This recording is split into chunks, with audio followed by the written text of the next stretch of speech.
bonsoir chers téléspectateurs amaan mbégte ak contentement di jàkkaarloo ak yéen di leen présenter seen émission bi di Ndar Direct comme chaque soir ñu ngi koy defee di leen àndal yéen fidèles téléspectateurs yu Télé Ndar TV yi nga xamante ni duma tay di ko wax safu dogu seen bànneex donc moo fi tey ñun ñun ñii di équipe bu Télé Ndar TV alors Ndar Direct duma ci wéet ndax dama ci ànd ak sama consoeur Alima ma bàyyi la nga nuyoo téléspectateur bu Télé Ndar TV j'espère que coono démb bi wàcc na bu baax a baax.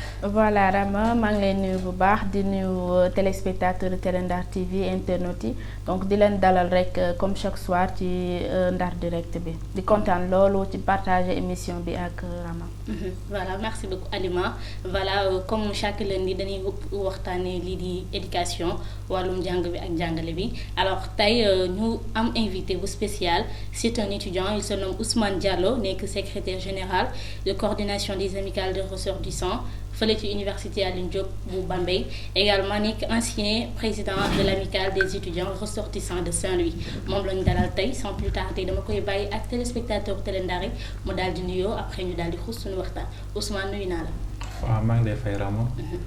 Tout d'abord di nuyu ko ma bokkal ci plateau. di nuyu tamit l'ensemble des personnes qui nous écoutent via cette émission bien sûr. di ñaan yàlla émission bi mën a jur njëriñ. parce que comme vous l'avez dit l'éducation c'est un fait. Mais aussi c'est une chose qui est importante pour le développement d'un pays et heureusement que vous l'avez senti raison pour laquelle il y a cette émission. Oui. Donc di ñaan yàlla émission bi mën a jur njëriñ. Merci. Voilà merci beaucoup Alima comme ni nga ko déggee Ousmane wax ko éducation dafa nekk facteur clé. pour dëkk. bu mu ci mënti doon éducation dafa nekk lu am solo ci réew. alors comme ni nga ko gisee bu ñuy waxtaanee ci wàllum jàng bu kawe yi université yi dafa mel ni en ce moment.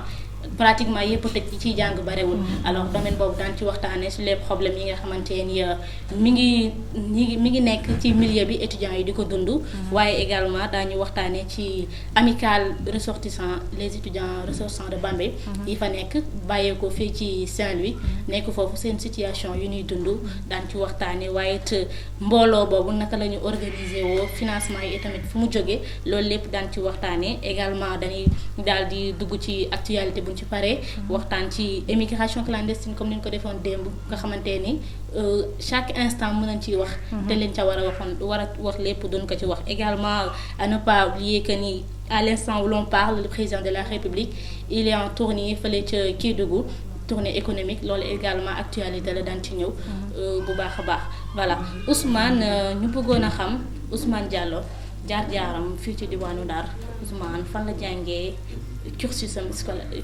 fan la ko passé ak nan la demee woon. Rama merci encore ci sa question bi. mais da nga posé question bu xaw jafe parce que présenter sa bopp yombul.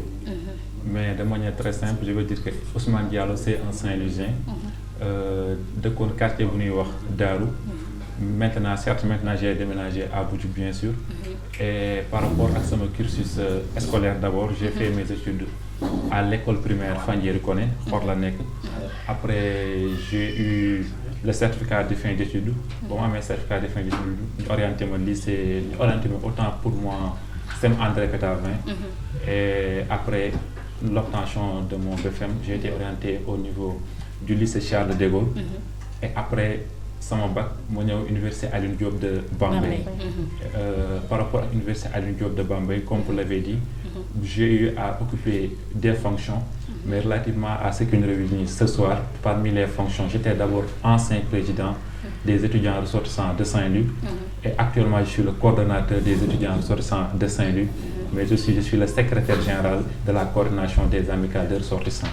Tout ça pour vous montrer que ñun Saint-Louis dafa am ci lu ñu yaree mooy fépp foo mënti dem nga jéem a servir sa communauté.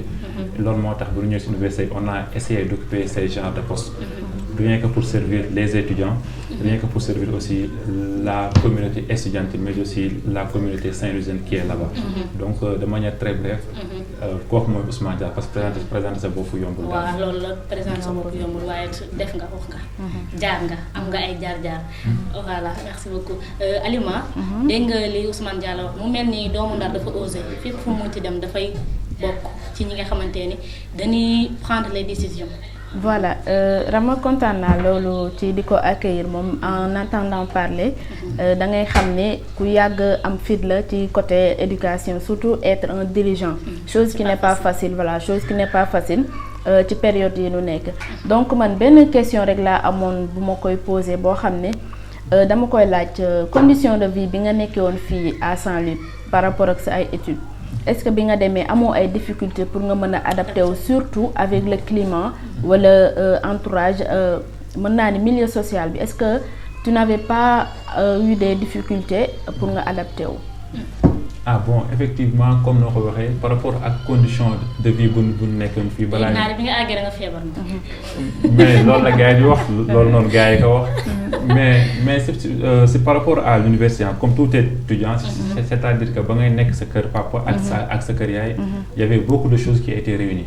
Maintenant arrivé à l'université, et pas n'importe quelle université, j'étais orienté à l'université Alioune Diop de Bambey, et qui parle de l'université Alioune Diop de Bambey, première chose bu nga xamante ni il fallait que ma adapté wu mooy par rapport à la question climat, parce que à Saint-Louis fii d'habitude ce climat c'était genre entre 29 et maximum 36 degrés, mais à Bambey premier jour si boobu moom ma demee woon fene Bambey, température c'était aux alentours de 40-42 degrés, je ne vais jamais l'oublier.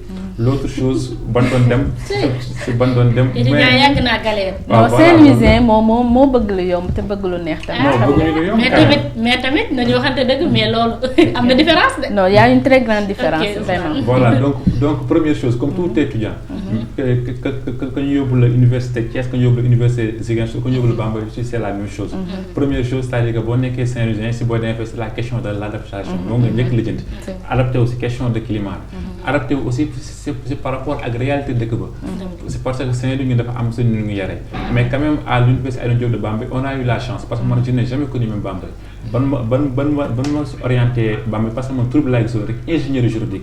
Quand j'ai vu l'ingénierie juridique moo taxoon ma jël choix.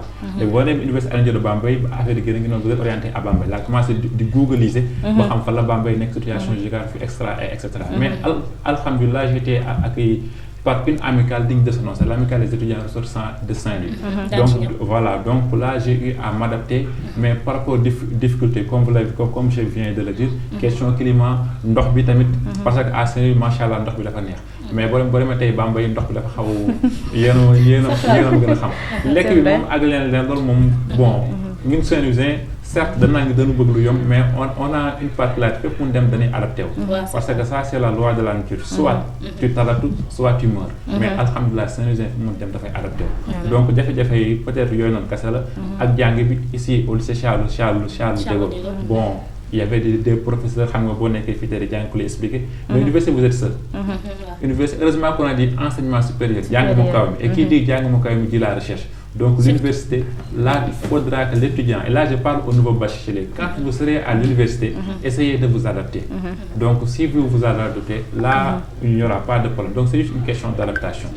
Il faut transformer certaines choses dont certaines personnes parlent que ce sont des choses qui ne sont pas bien.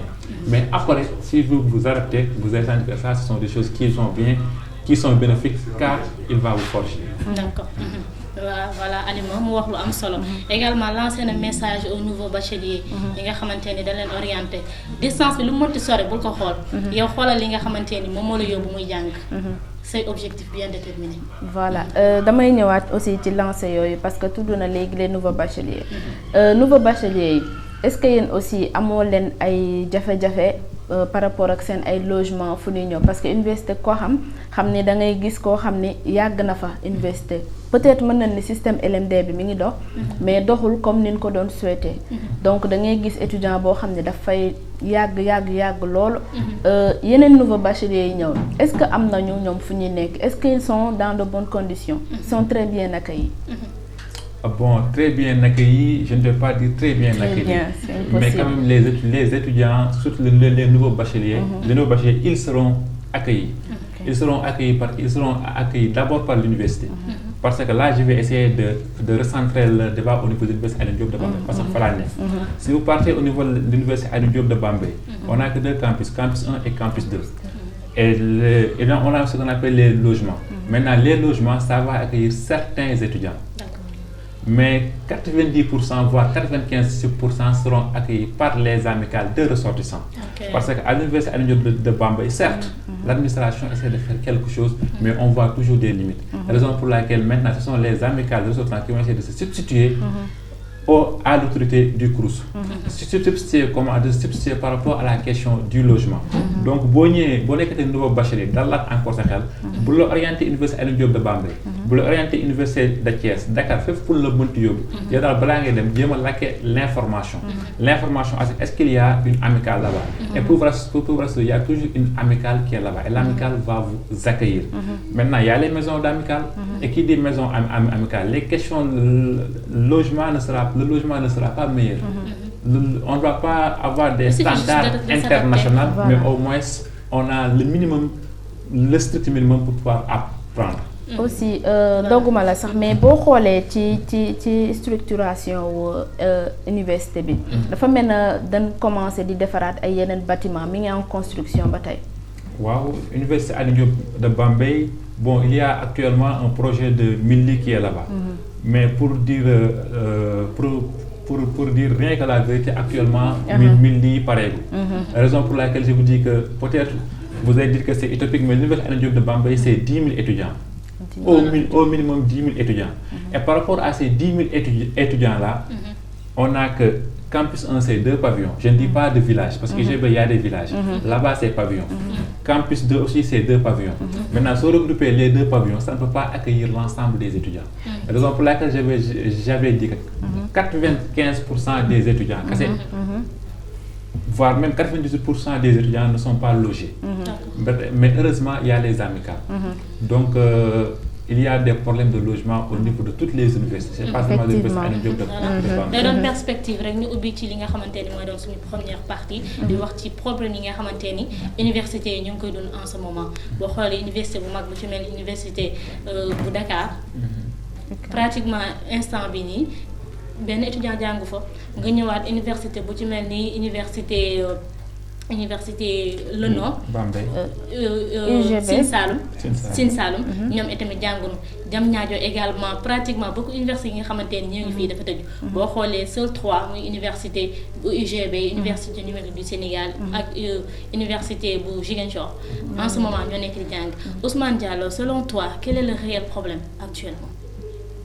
Bon, actuellement le problème c'est-à-dire qu'il faudra d'abord se comprendre. C'est pourquoi le gouvernement avait fermé les universités, pour pouvoir situer réellement le problème. Le gouvernement avait fermé les universités parce qu'il y avait des choses qui xewoon na ci université ñun ñëpp gis nañ ko ñun ñëpp a ngi koy naqarlu moo li xewoon ci université notamment l'université Cheikh Anta Diop de Dakar amoon na yu fa xewoon et là c'était des personnes, non pas des étudiants, parce que xel mënul nangu étudiant de taal université. Ça moom je dis et je persiste. Les étudiants de l'université Alioune Diop de l'université de Dakar taal l'université. Loolu moom c'est impossible. Donc il y avait des personnes yoo xamante ni. Il y avait des intrus. Il y avait des intrus. Et par rapport à ces intrus-là, ñoom ñoo taaloon université, notamment l'université de Dakar. Léegi ban ka taal c'était le gouvernement qui avait pris l'initiative de fermer toutes les universités. Maintenant bon fermer toutes les universités. Maintenant c'est compréhensible aussi. Parce que s'il y a il faut prendre des mesures. Et cette mesure-là, qui était beaucoup plus idoine, c'est de fermer les universités. Maintenant, essayer de trouver des solutions. Mais le problème qui se pose jusqu'à présent, je vous dis qu'actuellement au Sénégal, il n'y a qu'une seule université qui fait cours. Il n'y a que l'université Gaston Berger de Saint-Louis qui fait cours. L'université Assane Seck de Ziguinchor, tey ñoom ñoo ngi grève suba ñoom ñoo ngi def donc defuñu cours de manière normale. waaw bërki dem rek ñu ngi doon grève. Université Alioune Diop de Bambey deful cours. Et là, ce n'est pas les étudiants qui sont en grève, je précise encore. C'est l'administration du CROUS et le rectorat qui n'ont pas encore ouvert les universités. Bon, l'université Sine Saloum, c'est le même problème.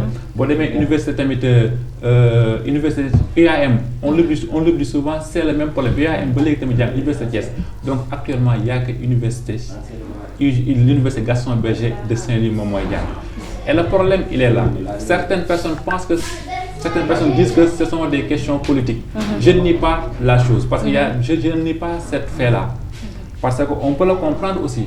Nous sommes dans une année électorale. Et si je vous donne le cas de l'université Alioune Diop de Bambey, que je maîtrise mieux, nos autorités ont fermé nos universités. Maintenant, au même moment, notre directeur du CROUS est en train de faire ce qu'on appelle collecte de parrainage, alors que lui, il devait s'occuper de notre université.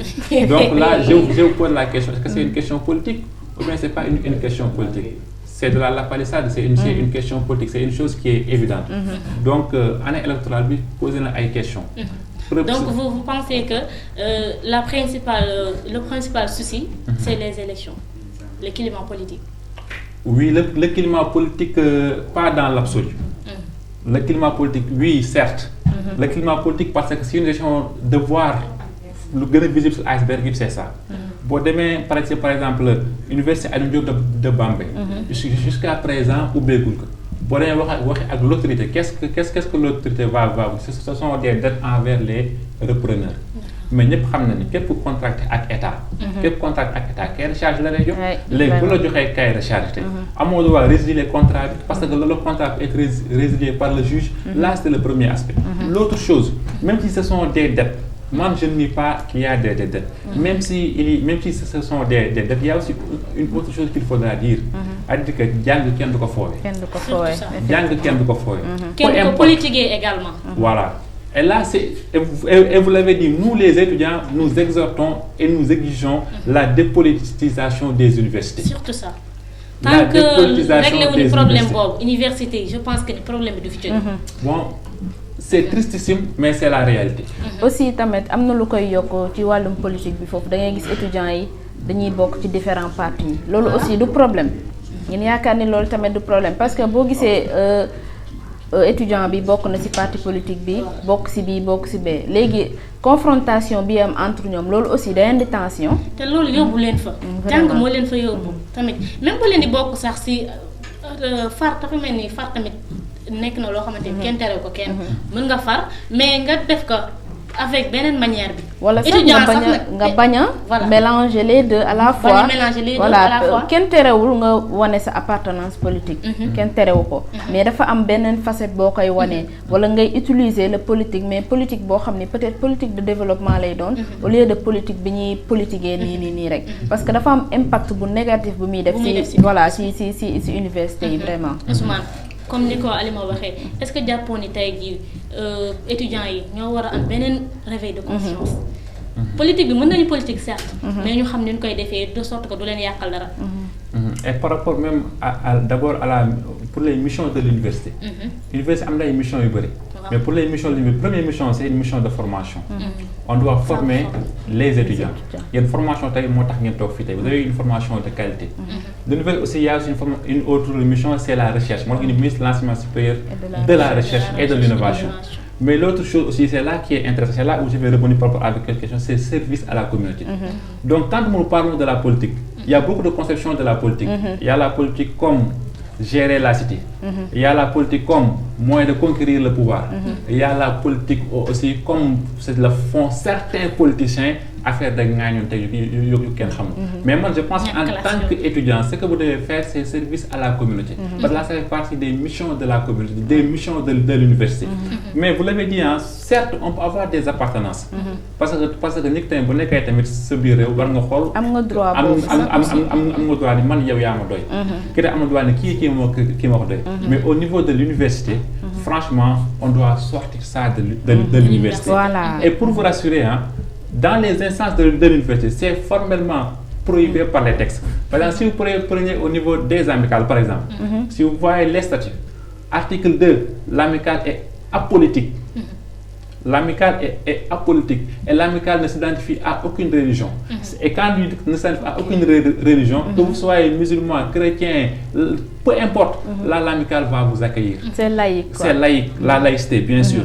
Maintenant, quand on dit que l'amicale aussi est apolitique aussi, là c'est pour essayer d'éviter certains problèmes. Voilà.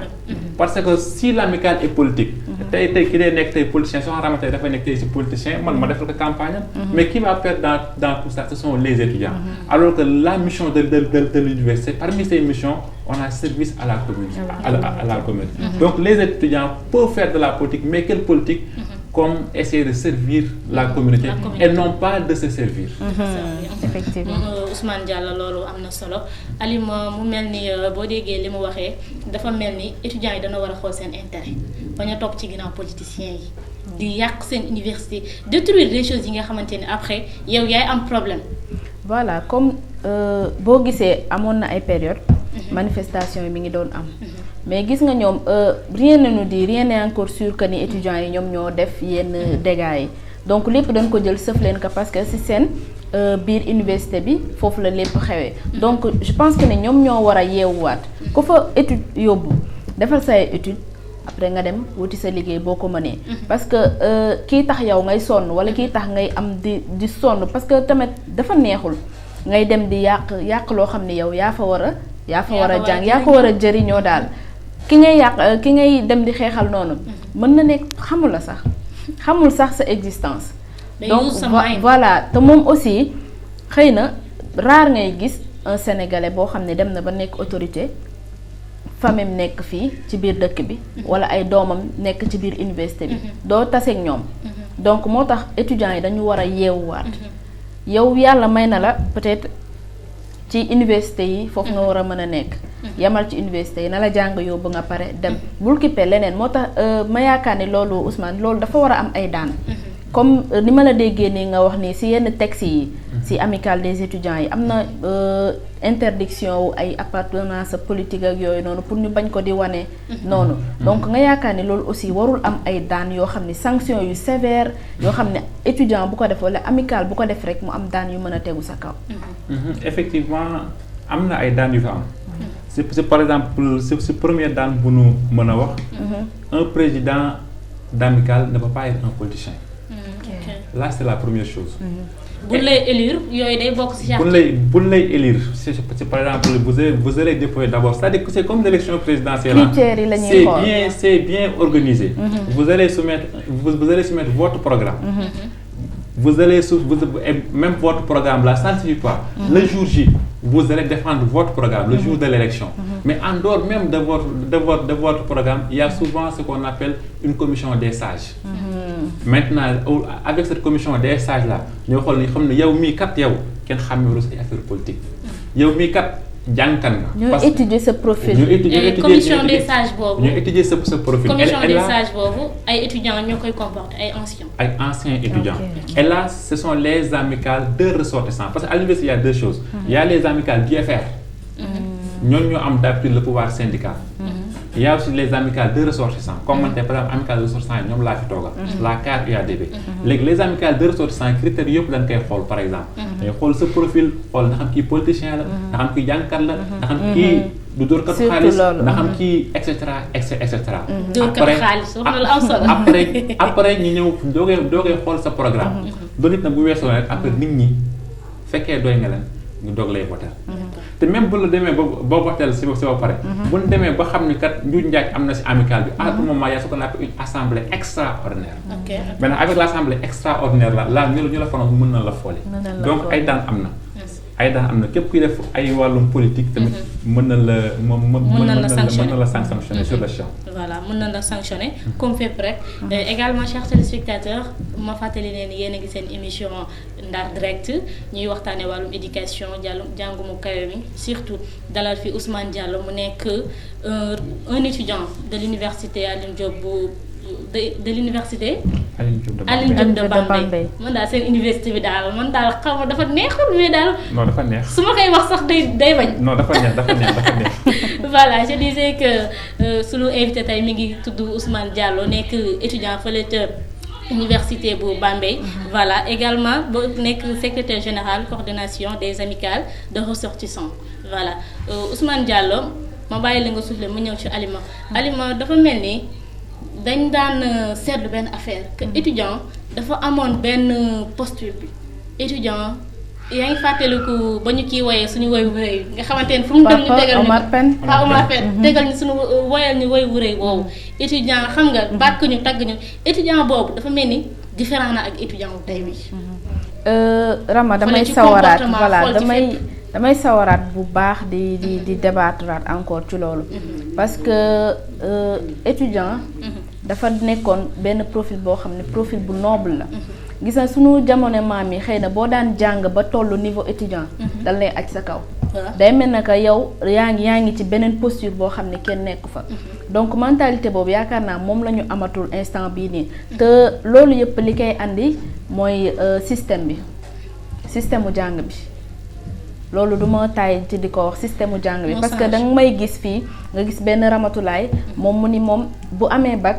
bëgg na suivre communication Ramatulaay pare am bac ñu dem yóbbu ko ingénierie wala ñu dem yóbbu ko feneen yóbbu ko beneen filière boo xam ne demandé wu ko donc moom voilà dootul amati benn motivation pour jàng capacité am day jeex tàkk donc bu demee nag day nekk di cartoucher wala muy dugg ci leneen yoo xam ne loolu mooy andi en général nga gis étudiant boo xam ne demandé na lii ci orientation ñu yóbbu ko feneen moom dootul xamati fan lay ne léegi du coup day nekk di dugg ci yenn parti politique yi wala di am ay militants pour mbubboo loolu parce que bëgg na rek peut-être parents am ñu jàpp ni moom il est toujours à l'université mi ngi jàng fekk moom deful dara université donc loolu moo tax ñun posture boobu noonu noblesse boobu noonu ñu doon am en tant qu'étudiant dafay réer donc day réer parce que donc à qui la faute selon toi? Voilà à qui la faute mën naa ni d'une part si enseignement bi la d'une part mën naa ni ci enseignement bi la parce que bu fekkoon ni def nañu comme ni ñu tubaab bi di def rek nga nekk sa bas âge ñu inciter la à ce que yow li nga bëgg sa choix nga nekk ci ba ngay màgg boo demee ba màgg nag xëy na yàlla dafay def yow li nga doon tàggat sa bopp say parents di la ci tàggat ci sa ba ngay nekk ndaw loolu ñëw mu réaliser wu nga ciy liggéey loolu day da nga ciy gën a sawar parce que day tax aussi yow da ngay créer ay emploi léegi ci loolu noonu bu fekkee ne nag yow da nga ñëw étudiant bi amoo benn conscience par rapport ak yow ci sa avenir parce que nit mën na nekk nit ba pare nekk xale mu am ay potentialité ci moom mais du ko exploiter nga gis nit koo xam ne day am loo xam ne yàlla moo koy may mais moom du gis loolu day dem rek wala mu dem à l'opposé ci moom ay qualité am donc loolu aussi dafay andi problème boobu voilà day andi problème Ousmane dégg nga Alima li mu wax mu mel ni enseignement bi gestion bi war nañ ko xoolaat étudiant def ay études am ñëw nga war ko orienté fii dem yóbbu ko beneen domaine orienté ko fa est-ce que loolu tamit du andi frustration ci étudiant bi ba waral muy dem di dugg ci ay mouvement xam nga boo nekkee université déjà foofu nekkook yaay nekkook papa tu es libre maintenant alors ñu orienté la foo xamante ni bokkut ak li nga xamante ni c'est choix danga naa mën naa toog di réviser di valider gën a nekk ci université bi lu waaye wax ma dugal ci sama làmmiñ bu mouvement amee ma dem defari xeer nekk ca ñu koy joxe wala nekk ca ñuy sànni une petite parenthèse par rapport ak politisation de l'université parce que bu ñu nee politisation de l'université tamit bu ñu jël lépp tamit par exemple lépp étudiants yi la mais c'est une responsabilité qui est partagée entre qui et qui c'est une responsabilité qui est partagée entre l'autorité et c'est une responsabilité aussi qui est partagée entre nous les étudiants c'est-à-dire que autorité bi moom d'abord autorité moom waru woon sax xalaat indi ay affaire de politique ci université waru woon xalaat c'est-à-dire que politique moi je le dis souvent la politique c'est l'art de gérer la cité la politique c'est l'art de régler des problèmes d'amener des solutions mais au Sénégal contrairement parfois ce qu'on voit c'est-à-dire que ce politique moom mooy moyen comme conquête du pouvoir et ça c'est une conception de la politique de kenn mënu ko ci génne mais boobu noonu ça doit venir en dernier lieu donc maintenant politique comme moyen de conquête du pouvoir boobu noonu il y a une responsabilité qui est partagée entre l'autorité parce que je vous dis que dans beaucoup de postes de nomination pour être nommé il faut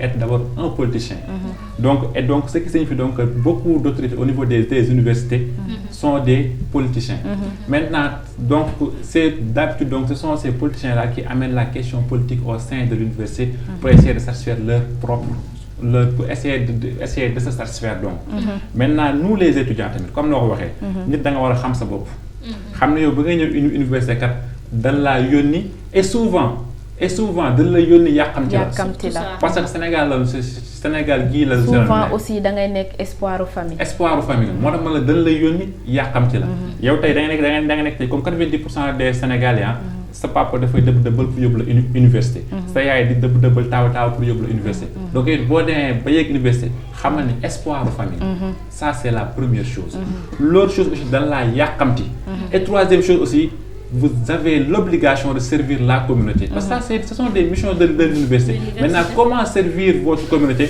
C'est bien apprendre, avoir une compétence et espérer être une autorité ici au Sénégal et servir la nation sénégalaise. Parce qu'au Sénégal, on a bien beau parler, mais Sénégal, on a eu de la chance.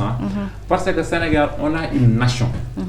Est-ce que vous avez des gens, par exemple, du temps de Hitler, ay jamono Hitler tay bo wax tay ay jamono bu la wax nation la moy nation Hitler def na la nation fo nga bokk ci nation allemande tay na la fo nga ponkal xam nga man kon dama ci bokk ñël bokk dana bari là c'est la première chose mais mo ñëw mom télé ko c'est voilà ñël la tay pour nga bokk tam ci nation tay fo nga nek tay ci allemand pour nga bokk tay ci nation fo nga am xéet bi mais Sénégal on a eu de la chance man Ousmane Diallo ma nek peul yow nga nek séréer yow nga nek ndiago yow nga nek mankam c'est mankaay nous sommes fait partie intégrante de la nation sénégalaise. Donc ce qui nous unit est beaucoup plus fort que ce qui nous sépare. Et ce qui nous unit, c'est la République sénégalaise. Ce qui nous unit, ce sont les bonnes valeurs. Ce qui nous unit se résume tout simplement à sunu gaal kanam. Parce que rapport de sunu gaal, donc ñëpp nañu fexé ba sunu gaal bañ parce que nous avons une nation sénégalaise. Rapport bi làkk na wolof. Dëgg la làkk na wolof waaw. Voilà, merci beaucoup Ousmane. Alima bu ñu dellu si waatee fële ci université Alioune Diop bu Bambey ñun les amicales mu mel ni mbootaay la bi nga xamante ni ñii dañuy jógee ku ci nekk sa région bi nga jógee mu am dirigeant boo xamante ni boo amee problème da ngay dem ci moom boo nekkee nouveau nga dem ci moom mu dalal la loger la jàppale la également. Alors les amicales Ousmane Diallo seen organisation comment ça se passe? Le financement également, le fonctionnement également, comment ça se passe? L'amicale des étudiants de ressortissants. De ressortissants. De ressortissants. Par rapport à l'amicale des étudiants de ressortissants, là c'est comme c'est dans toutes les universités. Là je peux répondre avec beaucoup de précision, c'est toutes les universités. L'université de Sénégal a une amicale de ressortissants. Maintenant, pour les amicales de ressortissants, quelle est sa mission première? Sa vocation première, c'est d'accueillir les étudiants. Accueillir étudiants l'autre chose dans des conditions socio-pédagogiques qui vont permettre à l'étudiant d'apprendre. Donc c'est ça l'amicale en tant que tel. L'amicale c'est deux choses, accueillir les étudiants mais aussi d'essayer de mettre les étudiants dans des conditions, pas d'excellentes conditions, mais essayer de mettre l'étudiant dans des conditions qui vont lui permettre au moins d'étudier, de pouvoir avoir des diplômes, valider ses années en toute quiétude. Maintenant, pour le financement des amicales, par rapport au financement, si vous voyez le statut des amicales, on vous dit que l'amicale peut avoir des ressources propres. Et par rapport aux ressources propres, nous devons contribuer. Amicale, nous devons contribuer. Là, c'est la première chose. Par exemple, si vous avez une maison, par exemple à Bambey, et là, je ne vais pas parce que j'étais un ancien président. Donc, à Bambey, l'amicale des étudiants sur le centre de Sénégal, actuellement, nous avons 3 maisons. Maintenant, pour ces 3 maisons-là, comment on va faire pour les payer? Étudiants, vous n'êtes de contribuer. C'est une gestion qui est participative. C'est participation. Quelqu'un qui contribuer. Nous avons les maisons. Par exemple, à Bambey, location, c'est aux alentours de 25 000 à 40 000, voire 45 000. Vous savez, Sénégalais mënul loolu moo tax nag amical bi nga jël tey maison bi tey dëkkal la au lieu ngay joxe 40 000 au lieu ngay joxe 25 ak 30 000 vous allez donner une somme symbolique peut-être dina rëy mais c'est une somme symbolique de 10 000 francs 10 000 francs dans la mesure après c'est l'amical qui va compléter maintenant vu que c'est l'amical qui va compléter qui finance l'amical ou bien qui subventionne l'amical en arrière-plan et là ce sont les collectivités territoriales et en parlant de collectivités territoriales c'est ça là c'est la commune. Par exemple, nous à Saint-Louis, c'est la commune de Saint-Louis qui nous donne des subventions. Mais par exemple, ces subventions, par exemple, à l'amical nek am na subvention bu muy jot et ça dépend des universités. L'université Alioune Diop de Bambey dina jot subvention, université dina jot subvention, mais subvention yi doyul. Parce que ça tourne aux alentours de combien? Aux alentours, bon ça dépend des universités. Ça dépend des universités. Par exemple, l'université mën na une subvention de 1 500 000 par an, pas par mois, 1 500 000 par an.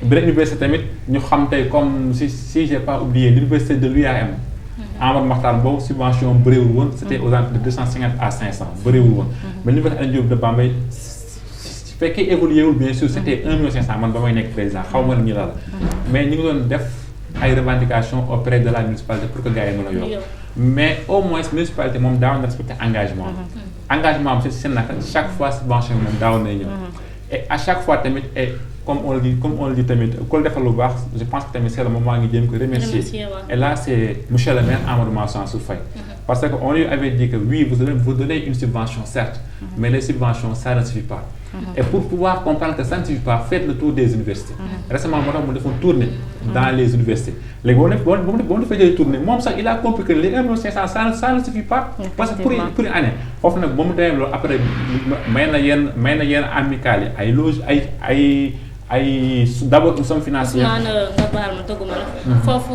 bëgg naa ci benn précision. c'est le maire monsieur Mansour Faye moom en personne. moo ànd ak yéen. def le tour des amicales. oui c'est le maire et ses collaborateurs. De tous les étudiants de toutes les universités. waaw les amicales ressortissants de Saint-Louis. de Saint-Louis uniquement parce que moom compétence ça limite pour les amicales ressortissants de Saint-Louis. Il n'est pas le ministre de l'enseignement ministre de l'enseignement supérieur. Mais quand même il est l'ambassadeur de la ville tricentenaire la ville de Saint-Louis. Raison pour laquelle il a le devoir d'aider tous Saint-Louisiens fépp foo mënti nekk. moo tax chaque année mairie bi duñu accorder une subvention. mais tamit étudiant ba un problème. boo ko demee wax tamit moom dina la faral di aider. Et récemment je le dis il a fait une pour ça aussi également. Alima dafa nekk loo xamante ni yombul. jàppale ndaw yi genre boo toogee nii ñu lay envoyer ay messages ñu lay ay envoyer certaines choses. wala di la wax parfois mën na bañ a intéressant mais boo jógee soo sa daal en tant que maire en tant que autorité yi nga dem fekki xale yi fa ñu nekk. gisal sa bopp loolu am na solo. am na solo loolu bu baax mais man dama amoon question tamit. ci subvention yooyu nga xam ne da ngeen koy jot ci ay autorités. yéen amicale bi parfois du ngeen jéem a créer yenn affaire organiser dara loo xam ne voilà yenn activité boo xam ne dafay nekk ay recherche de fonds parce que su ma la déggee nga wax bu baax subvention yooyu noonu ça ne suffit pas.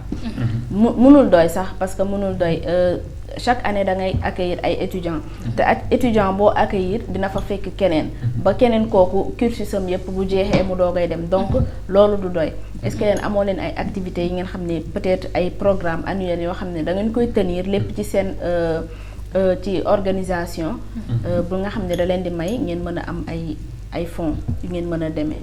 waaw activités yu ñu daan organiser ay activités mais activités yu ñuy may fonds yu tax daana mën a tenir toute l'année moom boobu noonu amagul. peut-être activité bu ñuy organiser bi dinañu dugalal quelques recettes maintenant recettes yooyu peut-être mën na fay facture courant. En général yéen genre activité ngeen di def mën na fay ndox et par exemple à l'université étudiants yi dañuy jàng chaque fois. maintenant vu que da ngay jàng à chaque fois vous avez besoin parfois des moments de distraction.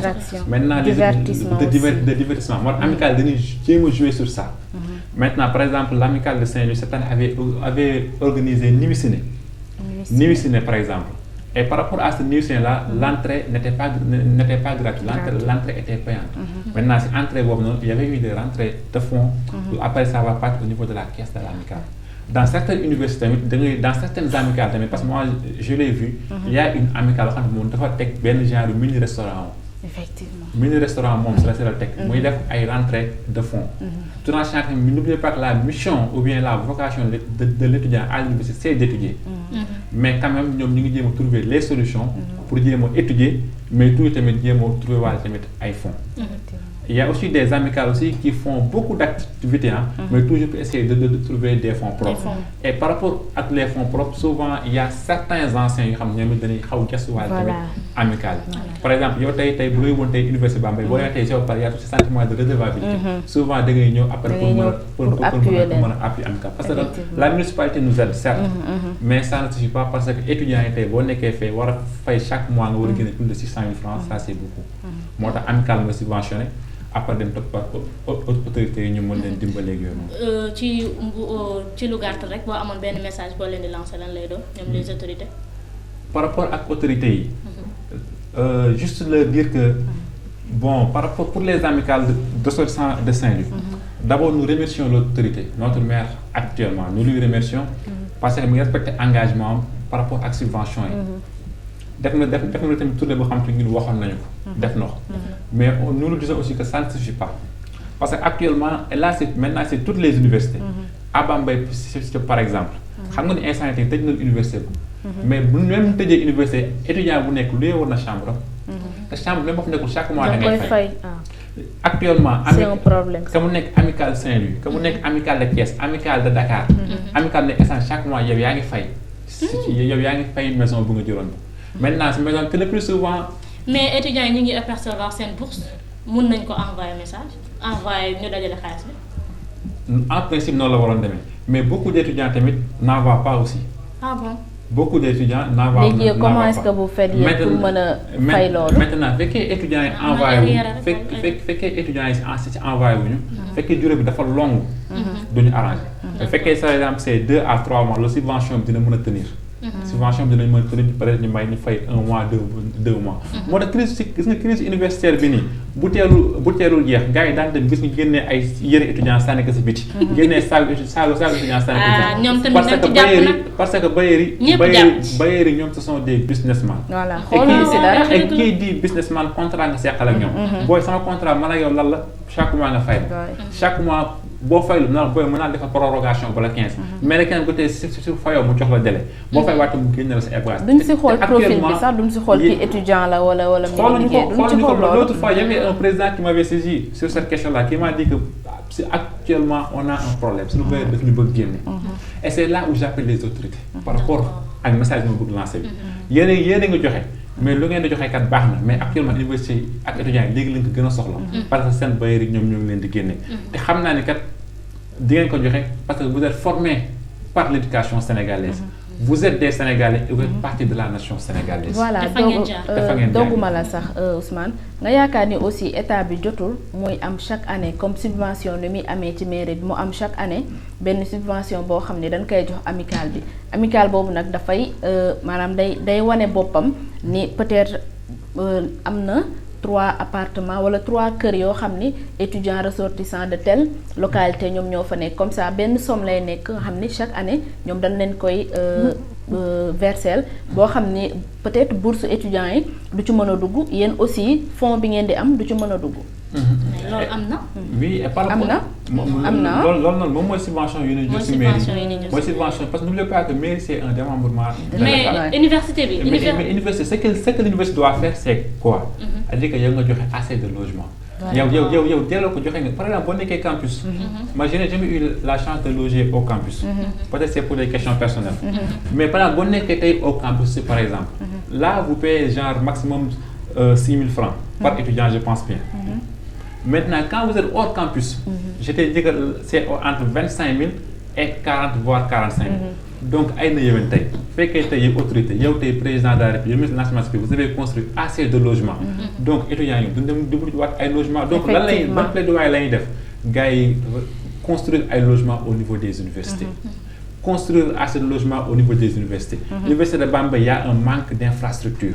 L'université de Ziguinchor, même chose. L'université de Ousmane, chaque année, lim bi dafay gën a yokk chaque année. lim bi day gën a yokk mais heure bu yokkoo da ngeen war a andiwaat. voilà te étudiants yi aussi comme ni ma ko doon waxee sànq rek ki war a def licence 1 ba licence 2 dafay ñëw toog di xaar ñeneen ñi ñëw fekk si ko fa moom daal jamais.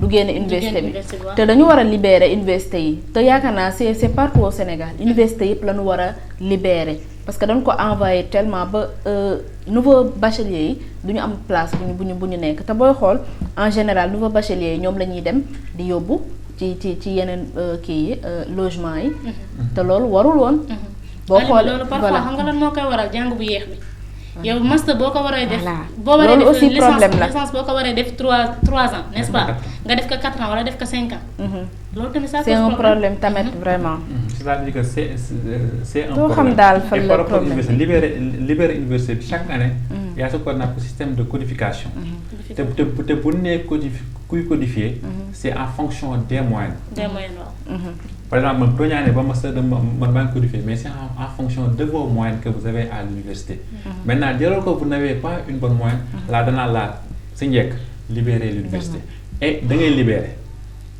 mais la ma lu wax dafa am solo mais année yi nu nu duggantee y a le chevauchement des années moo indi lii nii yëpp donc moo tax man gis nga crise bii nii ça crée encore d'autres problèmes cette crise là dafa bachelier avant moo doon dugg rek am na kenn naa ma grand kañ lay commencé dama rek xaw ma loo xëy moom parce que xaw ma kañ lay wallaay vraiment genre yow sax xamoo fi nga féete bay gindiwaate naa la fii ngay jëm ak léegi nga da ngay dalal xelam rek da ngay dalal xelam waaye dalal rek da ngay gis étudiant boo xam ne orienté nañ ko 2017.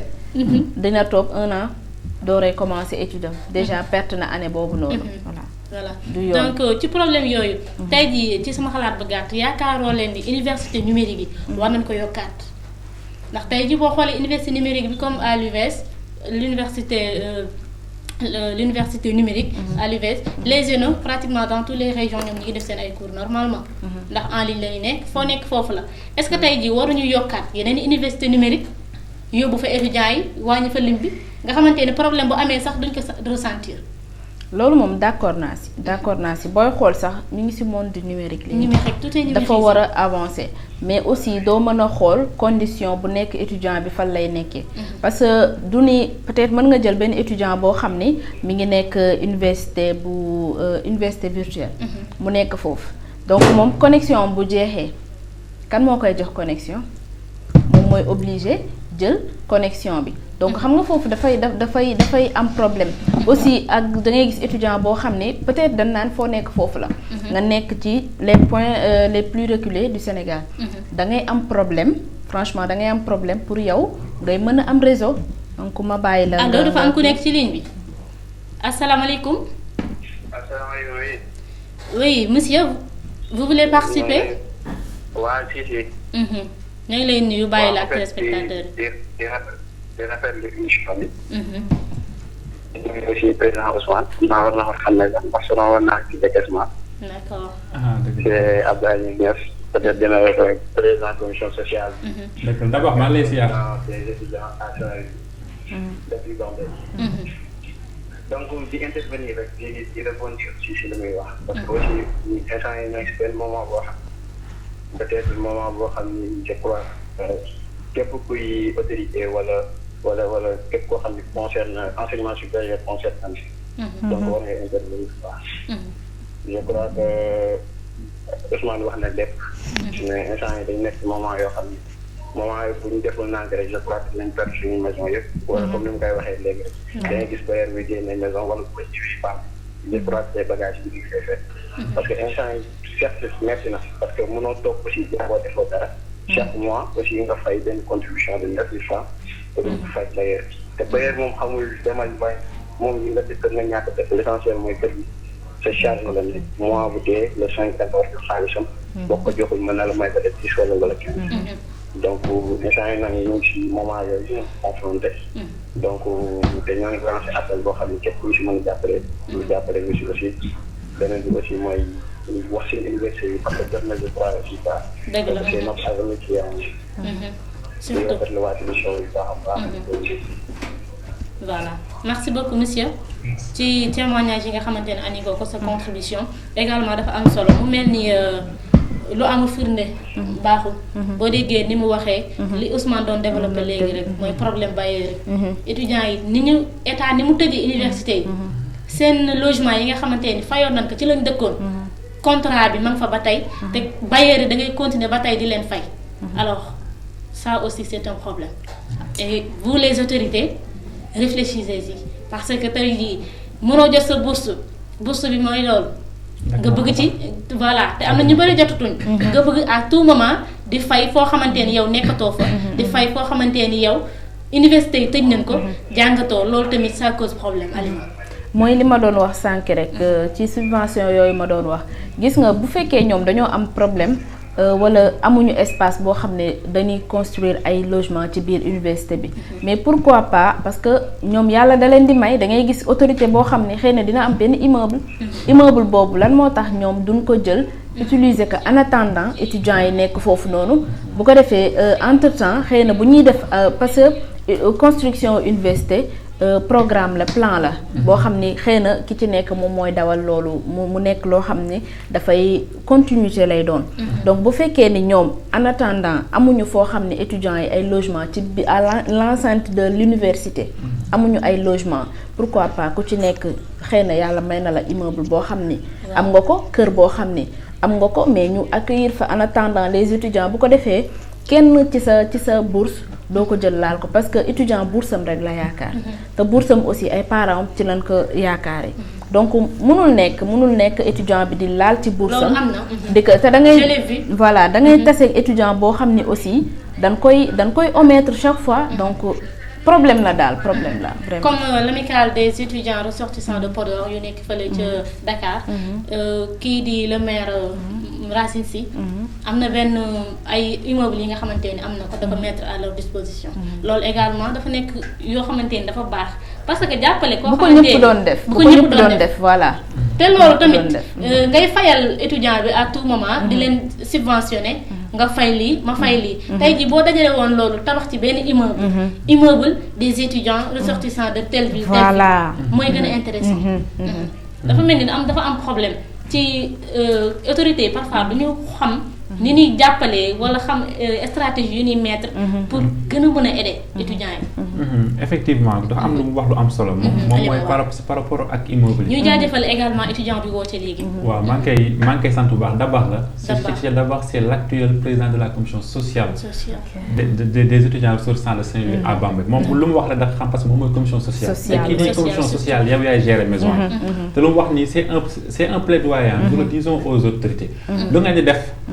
baax na waaye kat doole leen dans la mesure où étudiants yi ñu ngi waaj a perdre seen ay maison loolu lañ permettre mu rebondir ak solo nga wax léegi-léegi c'est-à-dire que l'université fekkee dañ ne on n'a pas assez d'espace fekkee dañ ne on n'a pas assez d'espace tout en sachant que on a assez d'espace au niveau de l'université l'université moom espace bi moom fa mais fekkee dañ ñoom amuñu assez d'espace nobody amul problème c'est ba tey mais au moins ñu luye ay immeubles voilà. c'est-à-dire que ça c'est une mission de l'administration du CROUS. CROUS tey gis nga tey sa ay logement tey doyul mais louer immeuble. boo louer immeuble tey après ñi nga xam ne moo leen loger au niveau des campus sociaux. nga yóbbu leen ci immeuble yi. yow loolu jaaroo ko def nga xam vous allez alléger les étudiants. parce que vous avez dit la question de la bourse. parce que Sénégal amoon na benn année gars yi pour supprimer bourse bi. Mais après, il y a des investigations qui ont été faites. On s'est rendu compte que la bourse est purement sociale au Sénégal. Sénégal, étudiants, bépp bu fay fi tey bourse tey. am na lu mu la jëriñ. yow tey du la sax du mën la suffire. mais sa famille da nga ko ci da nga ko ci. am na ñoo xamante ni bu ñu ko retiré sur le champ envoyé nañ ko dëkk ba. envoyé nañ ko dëbb daaxal am na ñu nga xamante ni su bëri bu ñu koy xëy dañuy yónnee. parce que tamit Sénégal moom mooy noonu. yow mi tey fekkee tey salarié nga tey weer tey bu deewee gars yi dal lay carte. ñu la carrément tey da ngay mais ça se comprend parce que notre pays. On n'a pas assez de ressources. Les personnes n'ont pas assez de travail. Il y a ce manque criard de travail là. Raison pour laquelle il y a une solidarité qui existe. Maintenant, pour les autorités, là aussi c'est un plaidoyer. D'abord par rapport à la municipalité de Saint-Louis. Je réitère encore mes propos. Yéen a ngi dimbali étudiants yi, yéen a ngi joxe subvention chaque année. yi saa yu amee tamit ay problème aussi ça aussi je vais aussi le dire ça d'habitude boo amee tamit ay arriérés de loyer. boo demee c'est si monsieur le maire moom mën na la si alléger. mais une solution qui est pérenne c'est quoi? C'est de construire des logements. Et par rapport à la construction, c'est la solution. C'est la solution qui dure. Et par rapport à la construction des logements, mais avec le code général des collectivités, il y a ce qu'on appelle des ententes communales. Man Saint-Louis laa nekk maire bu Saint-Louis ak maire bu Bambey mën naa fa am directement terrain. Maintenant boo ko amatee terrain même boo ko mënul se construire en une année mais chaque année même booy poser benn brique au fil du temps dañ dem ba maison bi pare. Man je pense que la solution c'est quoi? C'est ce que vous avez dit. On doit construire des logements. Maintenant dès lors que vous avez construit assez de logements ngi da yaakaar naa ne doo gis logement yi feneen. naan yaa ngi dooguma la sax gis nga li nga doon wax léegi rek ci wàllum terrain bi. gis nga yaakaar naa étudiant boo xamal ni terrain bi yéen pour yéen la yéen a ko moom. ku ci ñëw da ngay ñëw def bonne action. ku ci mën expérience boo ci mënti am yaakaar naa di nga am benn touche boo ci def. wala ñoom xëy na bu ñu mënalul dara bu ñu mënul yëkkati ciment wala bu ñu mënul tabax. daanu dem wuti loo xam ni ñoom ñoo koy defal seen bopp. dëgg la te loolu gis naa ko sax de. mën na ne il y a une amicale à Bambey. Je pense que l'amicale de Kolda seen maire da leen mayoon terrain. Actuellement étudiants yi ñu ngi def ay contributions ku nekk joxe benn sac ñaari sac. voilà pour se construire. ak tamit il y a aussi un daayira qui est là-bas. que je salue pas nos daayira ñu wut seen propre terrain. bu commencé nañ ko construire. juste pour dire que étudiant jox ko terrain sax moom dina commencé. voilà mi ngi noonu. boo leen jàppalee parce que avantage bi si ñoom lay nekk. voilà te da ngay def loo xamante ni.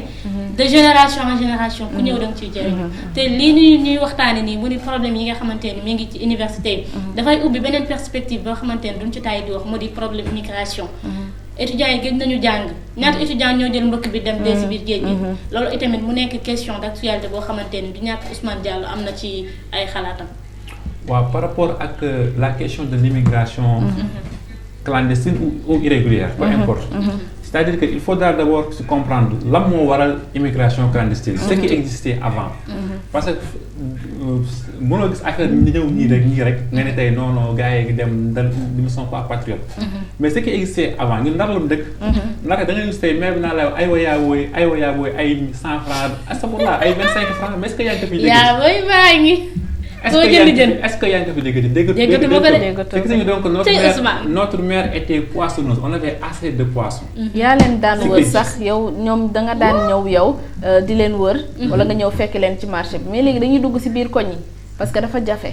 déedéet bu njëkk dañ daan dugg ci biir koñ yi di wër ay wayaa booy lañ baa ngi boobu jën dafa amoon. léegi jën amatul lanu jaay sa marché ba sax amul ba ñu yóbbu ci dëkk bi di wër. juste pour dire donc bu njëkk ba kon jën dafa amoon ko. dafa amoon. bu njëkk ba tamit y avait pas aussi des bateaux de pêche. même amoon fekkoon dafa amoon tamit bëriwul. maintenant qu'est-ce qui existe maintenant aujourd'hui te est-ce que gis nga tey meroom noonu naan la ay wayaa bu gis loo ko fa de man sama yaay tey bu jógee tey marché la lay wax tey marché ba amul jën. même chose ñoom ñëpp même chose la ñuy wax. tey gaal teerul wala tey géej gi neexul. loolu lan lay wax. c'est que donc bu ñu yóbbee lépp fu muy neexee tamit. c'est que donc y a raréfaction donc sur poisson. poisson jamono ji dafa rare. et vu que poisson aussi rare y a aussi multiplication aussi bateau yi. bateau avec les licences de pêche. mais à Sénégal am na lu bëri lu gars yi sóorul te xam te dafa war a ñëw moom mooy pétrole ak gaz bi gars yi di exploiter. xam nga du ngay exploiter pétrole ak gaz machines yu gars yi taal dafay dàq jën. maintenant jaral ko tey muy dàq jën tey métier pêche tey ici à Saint-Louis c'est menacé. donc nag xoolal en 2006. en 2006 boo xoolee ñenn ñoo doon def tey Barça wala Barça nekkul woon moo en 2006 ñeneen ñoo doon jël tey gars yi mais actuellement tey gis capitaine gaal yëpp tey ñoo ngi Espagne. parce que pourquoi ce métier moom la ñu menacé. donc c'est une responsabilité d'abord vis-à-vis de l'État. on engage directement la responsabilité de l'État. surtout c'est parce que c'est l'État qui accorde les licences de pêche man mënuma joxe licence de pêche. et en accordant ces licences de pêche là mënul contrôler ñooñu noonu dans l'absolu. donc on engage la responsabilité de l'État là c'est la première chose pour les licences de pêche. mais aussi tey mool yi tamit mën na engager ses responsabilités mais pas dans l'absolu. parce que ici au Sénégal contrairement ak Mauritanie.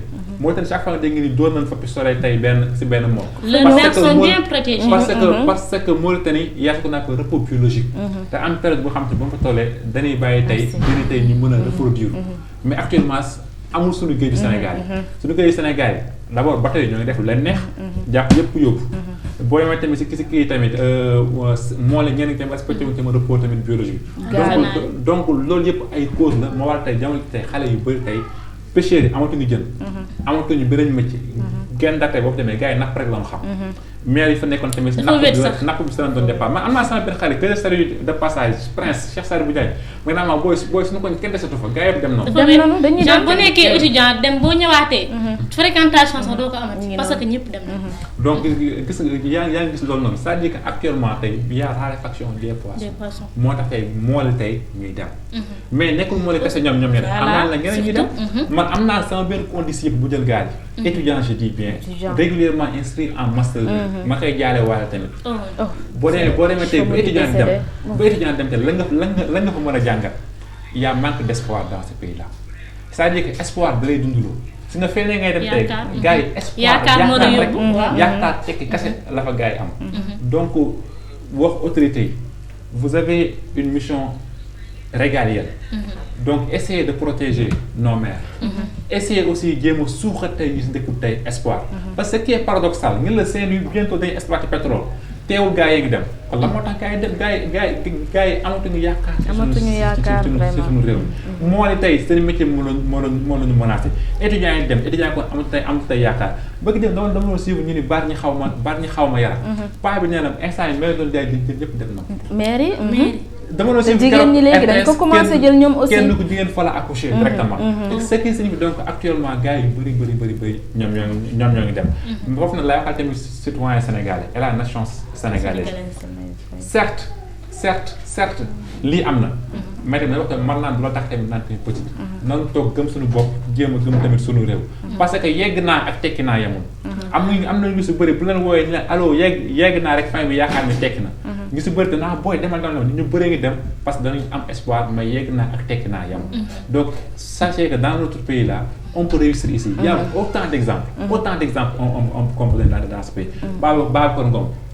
bu moom Sedima il a réussi est-ce que jël na mbëkk mi baa ko bu moom exemple yi kay bari na buñ ko mais jamono boobu tamit liggéey tekki neexoon na mais jamono bi neexul waaw certes yaa ça moo tax man fa la njëkkee état la njëkk engagé responsabilité am boo jógee si engagé responsabilité si état mu ñëw engagé responsabilité aussi des pêcheurs parce que respecté wuñu rapport biologie bi engagé responsabilité de certaines personnes aussi mais aussi ñu ne dana war a xam ni suñu dëkk ñu ñoo ko mën développé mais léegi bu ñëpp demee kuy defar yow tey boo demee kan mooy defar émission bi boo demee tey kan mooy man su ma demee kan mooy jàngat ci en man kay dem moom wax dëgg xalaat dem bi daal man daal ma jóg demee kuy cadre waaw seen cadre demee kuy cadre donc le problème est là certes mais essayons de trouver des solutions parce que ñu jël ba émission dañu waxoon ni il faut toujours essayer de s'adapter donc essayons de s'adapter par rapport à la situation am na solo ñi ngi suñu cappaandaw émission mais am na lu am solo la nga xamante ni limoon naa ko sama début mu di le président de la République actuellement il est en tournée fële ca Kédougou nekk au fin fond du Sénégal mu di tournée économie bu am solo Alima yan kàddu nga am ci loolu également voilà gis nga tournée boobu muy def ngelawaay na nekk tournée boo xam ne avantage lay doon ci ñi nekk ci localité boobu du question de dem na rek c'est d'actualité ñëpp xam na ni le président mi ngi foofu mais na jéem a xool les problèmes soucis yi am foofu surtout jeunesse bi lépp li nga xam ne am na voilà mi ngi noonu nag zone bu reculée sax zone bu reculée nga xam ne ñoom am nañu ay besoins dafa am ay besoins foofu donc ngelawaay na xool loo xam ni xëy na mën na ko fa def parce que mi ngi ci fin au mandat am presque donc lépp lu ci mën a voilà dootu ko mën a def mais mën na ko commencer keneen kuy ñëw mu àggale processus lay doon continuité lay doon donc na jéem a xool problème yi dara mënu fee trop tard problème yi nga xam ne xëy na étudiants yi ñu ngi ko fay jànkonteel xëy na marchand ambulant yi wala kenn képp ku mu mënti doon ci secteur bu mu mënti ne voilà tournée économique aussi mu xool potentiel yoo xam ni mën na ko fa jëlee mu jéem ko exploiter bu dellusee parce que peut-être mën na ni day dem noonu pour dem nii rek mais na dem moo xam ni voyage boo xam ne wala tournée boo xam ne voilà bu intéressant bu rentable lay doon pour ñun Sénégal. Ousmane Diallo. waaw par rapport ak tournée économique c'est-à-dire que en 2013 le Sénégal dafa am si benn phase bu mu jaar parce que on parlait de code des collectivités locales maintenant depuis 2013 on parle de code général des collectivités territoriales et te boo nee l'expression territoriale c'est-à-dire que yow booy matee si localité da ngay localité bi lu mu am loolu noonu kay ngay jël ba jëm propulser l'économie bi tey moo tax fu nga waxoon tey boo ngay def tey si tournée économique tey on a dit économique boo ñëwee tey Saint-Louis parce que Macky Sall ay amené des innovations c'est-à-dire que expression yi boo koy jàng classe tu rencontres que li tey bu ko defoon tey non Sénégal instant yi kenn waxtu ko parce que boo ñëwee tey pôle de développement ngi tey Saint-Louis pôle de développement yaa ngi def tey sa tournée économique tey mais Saint-Louis il y a des potentialités Saint-Louis pêche doon xam mais pourquoi pas la création des usines de transformation c'est-à-dire que donc fee ne am nga fa donc d'abord les pêcheurs yi créé nga fa emploi parce que si pêche emploie plus de 600 000 personnes d'après les derniers rapports plus de 600 000 personnes mais loolu doyul parce que y avait la création des usines de transformation qui dina am leneen lu gën a yor mais Saint-Louis tamit c'est aussi une ville touristique mais tourisme dafa xaw dee dafa xaw dee depuis coronavirus bi fi jaar ba tey dafa depuis coronavirus bi mais Saint-Louis tamit je ne parle pas de la commune mais je parle de la région de Saint-Louis qui parle de la région de Saint-Louis parle de la vallée boo demee tey fii tey si vallée bi gars yi lan def tey mbay lañuy def mbay tey seet il a fait des aménagements les autres structures on fait aussi des aménagements mais on essaie maintenant d'utiliser ces potentialités là pour essayer de développer notre pays et c'est ce qu'on attend de notre premier ministre c'est ce qu'on attend de notre président par rapport à cette tournée économique là nga la waay boo demee fee ne si Kédougou xoolal ñoom lan mooy war na àgg si Kédougou dafa bari richesse est-ce xam nga ni si Kédougou bokk na suñu ëpp richesse fii tey Sénégal et malgré les richesses Kédougou or bi fa la nekk Sabodala et malgré les richesses kii boobu montagne boobu di génn ay affaire boobu nga xamante ne chute d'eau voilà chute d'eau boobu te boo xoolee chute d'eau c'est extrêmement mënoon na apporter secteur tourisme bi quelque c'est une chose sorte d'attractivité Voilà. mënoon na dundal la tourisme bi donc boo demee tey foofu noonu tey na ngay respecter juste man je dis l'expression respectons les pôles de développement parce que pôle de développement boo ko defee tey c'est ay potentialité territoire bi ngay basé wu pas de local potentialité territoire bi ngay basé wu pour mën a propulser le développement et chaque communauté chaque ville a quelque chose à offrir Kédougou am na lu muy offrir na si gars yi basé wu jëm ko moderniser dëkk bu nekk ak ses potentiels Voilà. incha allah boo ko gars yi defee mën a espérer lendemain meilleur parce que Sénégal ñu ko bokk te également am na ay coppite yu bëri yi nga xamante ni président de la depuis depuis qu'il est au pouvoir def na ko foofu ci dëkk bu mel ni Kédougou voilà mu mel ni ñoo ngi suñu cappaandawu émission Alima ma bàyyi la nga tàggatoo après ma daal di ñëw si Ousmane. voilà xanaa ñu leen di jaajëfal rek bu baax di wax ni lépp luñ fi wax nii rek jëriñu jeunesse bi la jëriñu Sénégal la que ce soit mu nekk secteur éducatif bi que ce soit aussi mu nekk ci immigration clandestine donc éveil de conscience war na am ak ku mu mënti doon personnalité boo mënti nekk donc man damay wax surtout ci étudiants yi nan leen gersu nan la parce que c'est ñoom ñoo yor relève bi ñoom ñoo nekk espoiru nation bi donc nan leen gën a gersuwaat nan leen gën a jàppalewaat parce que nit ak nit boo mënti doon boo nekkul temps dans de bonnes conditions du mën sax de très bonnes conditions mais buñ la boo amul benn stabilité doo mën a jàng doo mën a jàng après doo mën a servir à rien donc nan leen xoolaat gersuwaat leen bu baax autorités yi tamit président na xoolaat bu baax nan lañ mën a def pour mën a retenir les jeunes du ma wax sax jeunes yi rek de ñëpp a ngi dem kon que mère yaa ngi dem homme femme ñëpp jeune ñëpp a ngi dem donc nañu xoolaat nan lañ leen mën a retenir donc damay rafetluwaat aussi ni ma partagé plateau bi ak yéen donc di rafetlu aussi Ousmane nga nekk koo xam ne ku pertinent la man voilà très pertinent même voilà donc voilà nekk un jeune boo xam ne pertinent nga te aussi mu nekk jeune bu polyvalent parce que domaine boo ko laal rek dina am quelque chose à dire donc maa ngi lay jaajëfal bu baax di leen joxaat rek beneen rendez-vous ci seen beneen émission incha allah xam naa ba jeudi incha allah waaw voilà Ousmane ma bàyyi la nga tàggatoo doyaluñu nag. man tout d'abord je tenais à vous remercier d'abord si loolu partager plateau bi parce que dañuy wax tey pertinence tey yéen a war a pertinence moo tax ma mën a rebondir di rafetlu tamit waa Télé Ndar parce que dafa amoon sëriñ bu doon wax j'ai oublié son nom mu ne journaliste dafa am mission prophétique et vous êtes dans cette mission là et di leen ñaanal yàlla ngeen gën a avancer maintenant par rapport ak l'éducation parce que loolu moo tax gën a tax ma ñëw il y a un penseur je pense que c'est Nelson Mandela voilà Nelson Mandela il disait que l'éducation c'est l'arme la plus puissante pour changer le monde l'éducation mooy arme boo xam ne moo gën a puissante pour mën a changer àdduna et les Chinois l'ont compris les Américains l'ont compris les Européens l'ont compris beaucoup de personnes l'ont compris donc nous Sénégal tey gi tey bu ñu xoolee tey suñu taarix tey Serigne Touba ba mu demee gëgëb si ba mu ñëwee lan la wax tey samay xasida moom mooy samay kéemaan te xasida lan la fa jàngal xam-xam boo demee xooli tey si Alaaji Maalik tey xam-xam tey c'est le prôné